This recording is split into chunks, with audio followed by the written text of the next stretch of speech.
Hey guys, today's Tuesday, I think March 14th, if I'm not mistaken, and I wanted to talk to you about something that happened over the weekend that I think is pretty damn cool. Ever since the Coyote came out, shops and places have been really rushing to see what the limit is on these cars. I remember when the 2011 Mustang came out, people were throwing turbos on it, and some guys were making 900 horsepower pretty easily. Not for long, but you know, they're trying to find the limits of this Coyote engine.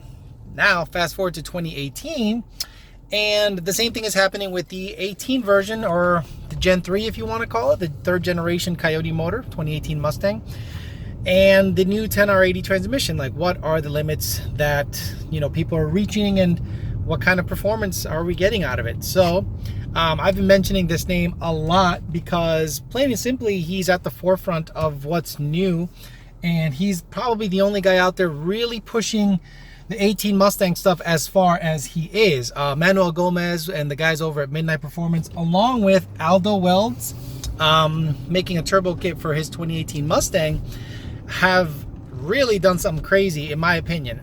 They've gone $899 at like 155 with a bone stock sealed. You know, a lot of guys get all salty, especially the LS guys. They can't believe that a stock, unopened except for a turbo kit Coyote stock cams is running the numbers that they're running. As far as I know, I don't know any newer Camaro or any other newer vehicle that has had the success that the guys at Midnight Performance and Aldo Welds with Houston Street Monsters has had with their 2018 Mustang. They did capture video, and here you go.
Now, I remember back in the day, I think 2014 or so, Justin Jordan went 860s with a Helion twin turbo kit on a 2014 Coyote. I think it was Snow White is what he called it.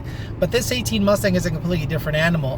The 10R80 being that it's so new, and it's such a complicated transmission to figure out, has been figured out by the guys at Lund Racing. They tried it on Terry Reeves' car, and that thing is running low nines. Manuel Gomez and his boys down at, you know, in Houston with their twin turbo 18, which is a mint car. Like, if you look at the car, not only is it, you know, a badass color, but it is a very nice and well built, well thought out turbo kit.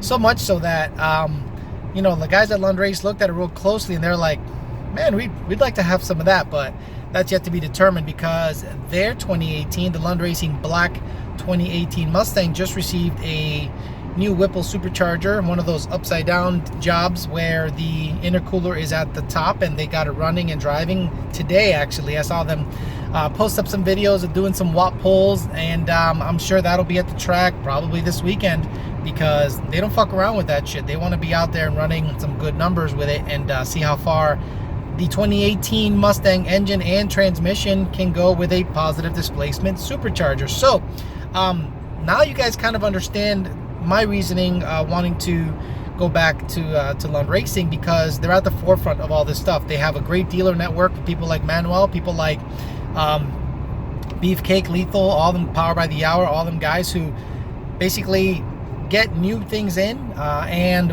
they vet it properly. They develop parts, they develop tuning, and I just sit back and watch in awe, honestly, because it's a very complicated setup, especially on the 2018 Mustang, to even figure out the transmission. I know that a lot of people are out there, you know, really hammering away at the calibration, but I think John Jr. has really taken advantage of basically the extra employees that we have, and has allowed him to kind of concentrate on the 18 stuff more so than he would have been able to if he had to be kind of backlogged with tuning. But it's really cool. It's really cool to see a 2018 Mustang with a 10R80 running 890. I mean, that's crazy to me. It's a very, very quick car. Now, that being said, what are the limits of the 10R80? We don't know yet. No one has busted one yet. I suspect that, I believe that 2018 Mustang is on about 12 or 13 pounds of boost, which is nuts. And people are thinking that the transmission in 7th gear can't hold the power that car is making. So they either got to figure out to gear it lower, or to, you know, see what the weak spots are and maybe get one sent over to Power by the Hour so they can open it up and see what the deal is and see what kind of parts development they can make out of it, because it looks like it's slipping in 7th gear at about close to 900 rear wheel horsepower or so. That's when it starts to become a pain in the ass, these 10R80s. I still believe the 6R80 is a stronger transmission due to its design, and I believe the 4R200 is even stronger than the 6R80. It's just going to take a little time to prove that. You know, that once you get a bunch of 4R200s out there holding 13, 14, 1500 horsepower pretty regularly, that's going to be the ticket, and it'll make life easier because you have a mechanical advantage with the longer first gear ratio. Basically, the 4R200 is a 6R80 with the front planetary replaced with a special hub made by Power by the Hour, and it makes it a 3-speed with an overdrive. Overdrive is still the same ratio, but 1, 2, and 3 are totally different than before, and you eliminate quote-unquote 4th and 5th with the 4R200. I'm contemplating going with a 4R200 with my car for the sheer fact that it'll make life easier launching with the longer first. It makes so much torque on the hit. I have a little trouble having consistent launches. That's the key. I can launch the car well if I want to just, you know, give it a bonsai run, or if I want to throw slicks on it. That's the thing I've thought of before. Why don't people just throw slicks on the car and send it? I will eventually, especially like on a no prep track or something like that. But at the end of the day, you kind of got to roll out with a drag radio or something street legal, maybe like a Hoosier QuickTime Pro. But at the moment, I'm going to try to roll out with the ET Street R and see how far I can get with that. So again, I want to congratulate the guys over at Midnight Performance. Obviously, Lone Racing had a part in the tuning, and Aldo Welds for building a badass turbo kit in the 2018 Mustang. So I'm going to show you in-car video, outside video of the car running an 890, and I'm sure it's just going to get faster because they're only on 13 PSI. Could you imagine if they turn it up a little more? It's all about the transmission being able to hold the power. So thanks for listening, guys. Exciting times. 18 Mustang rolling out. Where's those 8-second Camaros at? Exactly. Thanks for listening, guys. I'll talk to you later.